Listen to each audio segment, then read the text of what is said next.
Hi, Paul Pearson here. Continuing on with a series of articles taken from my 1996 book titled Letters to the Editor, A Christian View. This was my article titled The Big Lie, and I'll begin to read.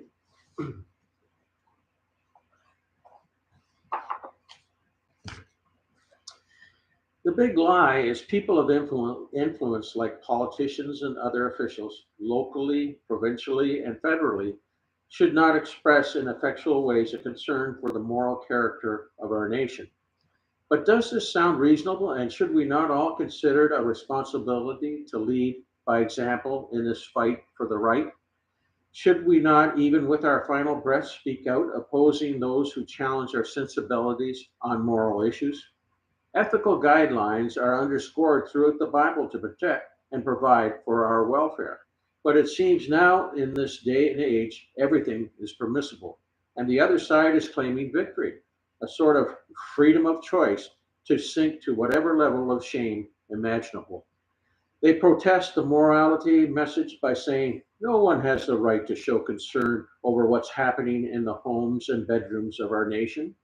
However, treating the dire results of immorality is thrust upon us when the need arises to finance programs for unmarried pregnant girls, when it is required through our tax dollars to grant millions in the fight to medically treat those whose irresponsibility have led them to contact uh, AIDS and one of the 32 other sexually transmitted diseases, when we're expected to pay with our very souls by underwriting abortions of convenience that have done more harm to the value placed on human life than any other policy in history.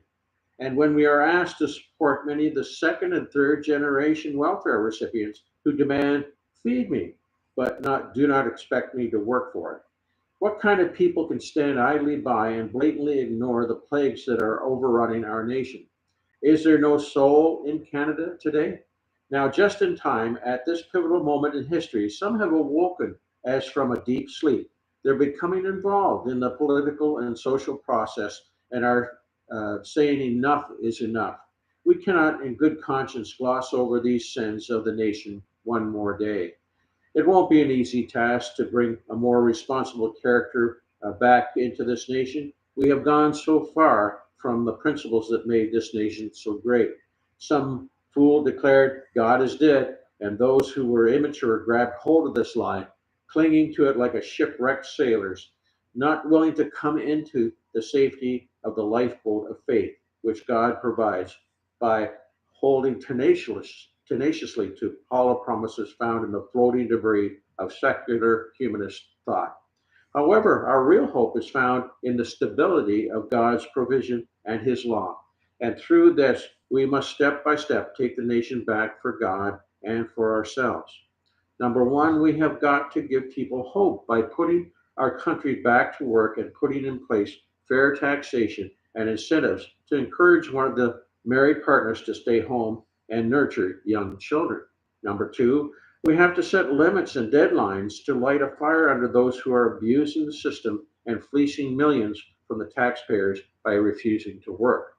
Number three, we have to put programs back into the schools that stress responsible moral behavior and fight with our last breath the self imposed plague of abortion and its obvious implications. Number four, we have to stand firm against the onslaught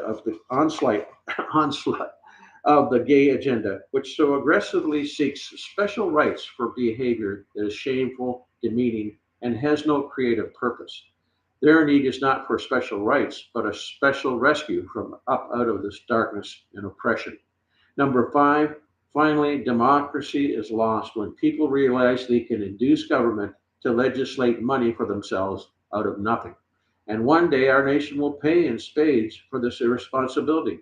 That day is fast approaching, and our kids will be the victims of such selfishness. We can no longer postpone the road back to fiscal health, and our government must take the lead by being good stewards of the monies entrusted. Our responsibility as citizens is to vote into office those who are serious about taking a bite out of the national debt. These points put into practice would start our nation back on the road to recovery.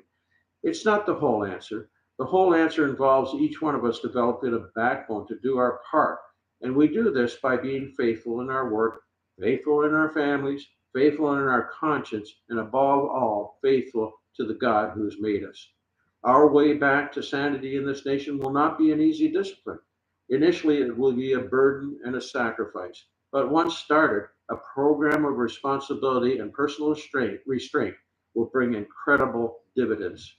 It will bring about faith in our personal lives as we adopt reasonable principles that say we do not have the right to do what is wrong. It will stimulate love by satisfying our innate need to help those who are hurting. And it will create hope, which is proved over and over in the lives of ordinary citizens when at the end of the day, constraint and discipline have triumphed. Let us begin the task of bringing conscience back into the heart of every Canadian. Now is the time to speak out and get involved, taking this country back from those who would say everything is permissible. Our nation is slowly strangling on its own vomit of indifference to moral principle. Let us come back to that sense of duty which built this country into one of the most envied nations in the world. Let us come back to the Judeo Christian premise that says we cannot have the right to do what is wrong, that there is no choice for silence on the great moral questions of the day, and there is no excuse for the selfish and licentious behavior of the few citizens that have very nearly brought our nation to ruin. We must boldly claim our nation is a nation under God and commit ourselves to encourage the standards which make men truly free, the standard of moral responsibility and integrity. And I'll end yours in Christ, Paul. Now, the next broadcast is my article titled Regarding Bill 167. Thanks for listening, and we'll see you again next time, God willing. Bye for now.